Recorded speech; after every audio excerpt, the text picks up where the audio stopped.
Okay, here's your hurdy-gurdy, and I'm just going to go through the main features.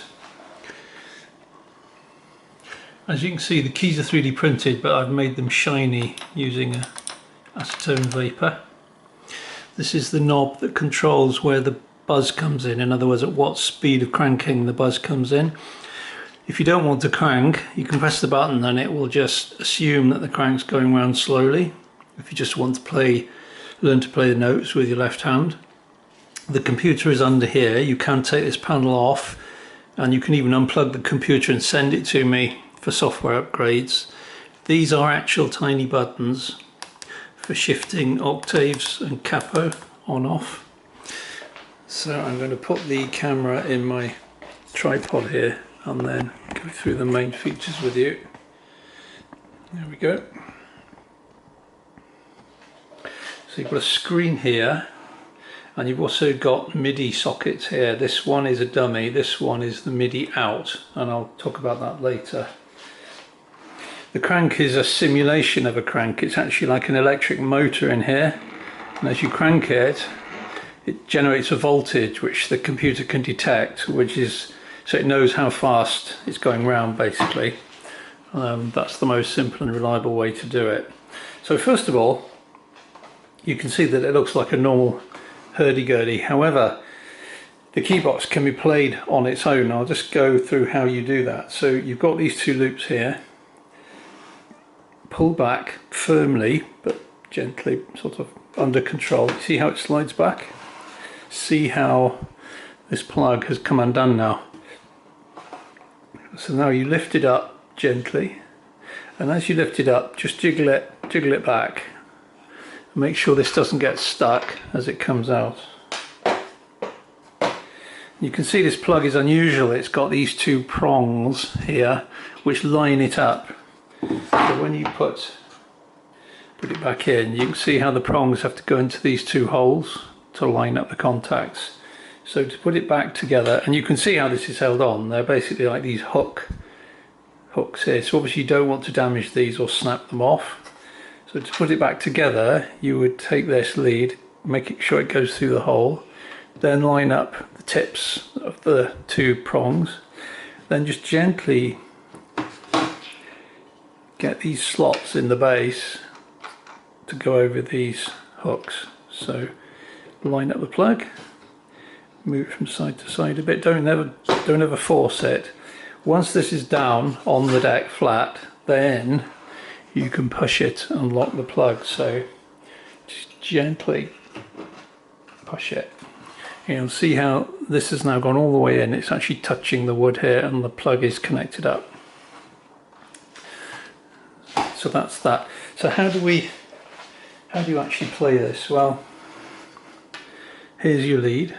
I'll give you one of these. It's a USB extension lead. So connect that up. What do you plug the other end into? Well, you could plug it into a computer, a laptop if you're into synthesizer software, but for most people the iPad is actually good. I'll just pan around if I can to that. To connect to an iPad, you need an Apple camera adapter. It's called a USB Apple camera adapter. You can see USB that side, and it's got the Apple type, is it a lightning connector? This side, which goes into your iPad here. So I don't supply that, I'm afraid, because I don't know what you're going to be using it with. So, but I would recommend an iPad. So I'm going to just put in the security code for the iPad. Here we go. Right, now you want this software here called BS16i. It's around $8. And you can see there's a kind of piano keyboard layout, but you want the, you want the layout for each of the channels, and I'll go through these later.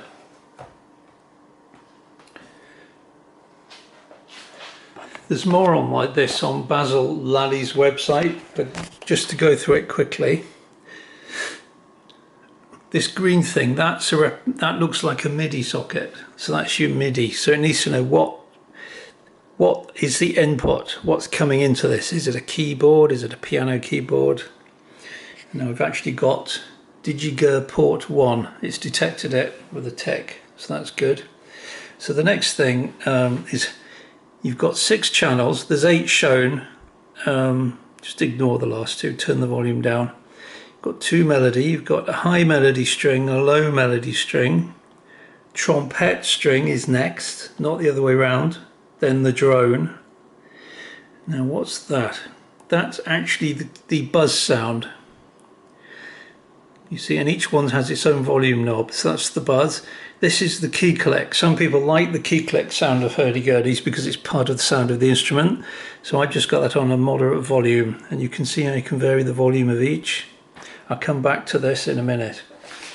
So the next thing you'll notice is the hurdy-gurdy's on. Now it's on because it's taking its power through the USB lead. There's no battery or anything at the moment in here. So on the menu, it's 4 options. There are more options than this, which you won't break it. You can go through at leisure.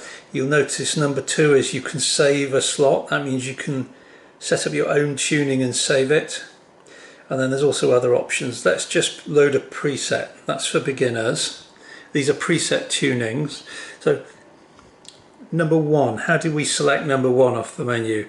Imagine that's 1, 2, 3, 4. These are the imagine, use the keys as the inputs. So load a preset is 1. So I'll press key number 1. Right, it's giving you some more options. So 4 basic tunings that cover most things beginners would need to know. So GC, C drones, G with G drones, DG with D drones, DG with G drones. X key is this one, if you ever see X referred to. The O key is that one. And then these are the numbered keys. So X or 5 to go back. I'm not going to go back, I'm going to actually select option 1. So that's this key here, number 1. Oh, right, so it's ready to go. Then you'll notice it tells you what's on each string. So your high melody string is G4, your low melody is G3, your trumpet is C4, and your drone is C2. So you need to just check your iPad as actually showing the same thing. So we had G4 on our first string. So I've selected from the sound font library a high G steel melody. What's the sound font library? It's here. This is the default library of sounds that comes with this BS16i app. I will email you or send you a link to a library that you can download, and you will put that into your libraries in the menu.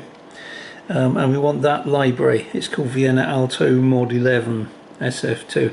That's basically a collection of audio files of every single note that could ever need to be played on the hurdy-gurdy. So it's quite a big file. Now the next one was our low G string. So we selected low G steel melody. That's good for there. Trumpets next, remember? Channel 3 is trumpet. High C, because you remember our trumpet and our drone are both C. High C trumpet. And then our drone, low C. Good, that's right. And then we've got a buzz sound. There's a choice of buzzes. And we've got a key click sound. Okay, so that should be good. And we have an overall volume control here, which I'll just push up for now. Now the other thing, do you remember we had extra buttons? We can move up and down octaves and things. So what happens if I press those? Here we go. Oh look, see how it says transpose +1, +2, and it tells you what the new notes are. And then there's a capo button, capo 1. See how these bottom 2 went up? Press again, and they've gone back down. Oh, we seem to have transposed. Hang on. Right. Hang on. Right, that's back to default where we were. Okay. So, what happens if I turn the crank? Lower this a bit. Okay, I'm going to turn the crank. Right, so it plays the note and it shows you the note on screen. So I don't fin the way there. What happens if I crank quickly? Right, and remember the point at which that buzz comes in can be adjusted with this knob. So once you've found the position that's good for you, just leave it alone. What's the big blue button do? Right, well if I'm too lazy to crank, just press the button. Oh, hang on. It's a bit temperamental. There, right, and you can play away. No cranking. Press again to stop it. So that's if you're too lazy to crank, you just want to learn some tunes with your left hand, it'll do that. Right. Other things. So I'm going to disconnect. Hang on. I'm going to disconnect this, disconnect the iPad, unplug everything. Right, now then, you'll notice, take it apart, in the end here is this thing. If you undo those two screws, take this grey cover off, be careful when you do the screws up again because this wood isn't very thick and you don't want to strip the threads. Take the cover off, give it a little shake upside down, a metal tube will come out. It's actually a small mobile phone power bank. You charge it through this little port here with any kind of phone charger, and you see that that's a USB port. Now I don't supply the battery because you can't ship batteries around easily, rechargeable batteries, but you can buy them and you can fit it. It's totally unmodified, it's exactly as you would buy it. So if you want to use the whole Gerdi wirelessly with a wireless transmitter here talking to the iPad, which means you can walk around with the thing, you need to then be able to power it because you haven't connected this to the iPad, so it's not powered from the iPad anymore. So what you would do, you would just plug that in there like that, and this knows that you've plugged something into it and it will come on, and then this will light up, the screen will light up and it's self-powered. So that's only if you decide to buy one of these wireless dongles, but I'll just demonstrate it to you. So I'll just put this back on, connect it up. Right, so just for now,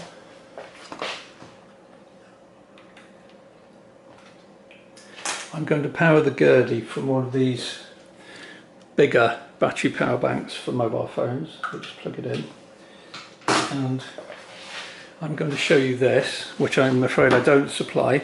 There's one made by Yamaha and there's another one called a WIDI Master. Basically that's a USB MIDI transmitter, so that's a MIDI transmitter, that's the receiver. We're not using the receiver, we're only using this one, so we plug it in there. So you think, why have we got another socket there? It's just to keep this one tidy. We just plug that in there, that keeps it neat because it's a bit of a funny shape. Now when I apply the power, this should start flashing.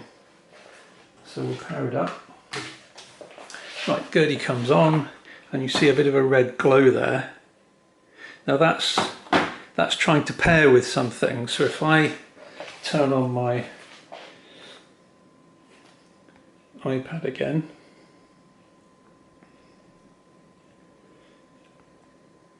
right, here's my iPad again, and then we'll look at the inputs. So we press the MIDI, right, Bluetooth MIDI devices. Right, this thing's called an MD-BT01, which is not a very funky name, and it says it's not connected. So if I press it, connecting, connected. Right, so with a bit of luck, the iPad, you see, there's nothing plugged into it, should start making some sounds. So load preset, yes. Number one, C drones, there's my layout. Accept it, that's this button here. Go. You see how it said crank on? That means it's ready to go. Okay, so it's working.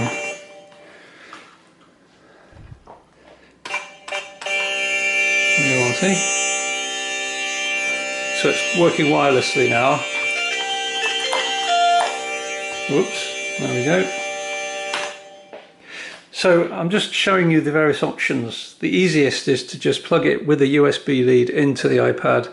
It'll power itself from the iPad and off you go. And that still works if the key box is removed, because you would use the blue button to turn it on and off. Obviously you wouldn't have the crank. You may wonder why the key box is removable. It's removable because you might want to go on holiday, in which case it's more compact. You just take the key box, wrap it in a towel, take an iPad with you, and that's fine. You can still practice. You can leave the main body at home. So hopefully that covers everything, and I hope you like your Gertie, and if there's any problem just email me.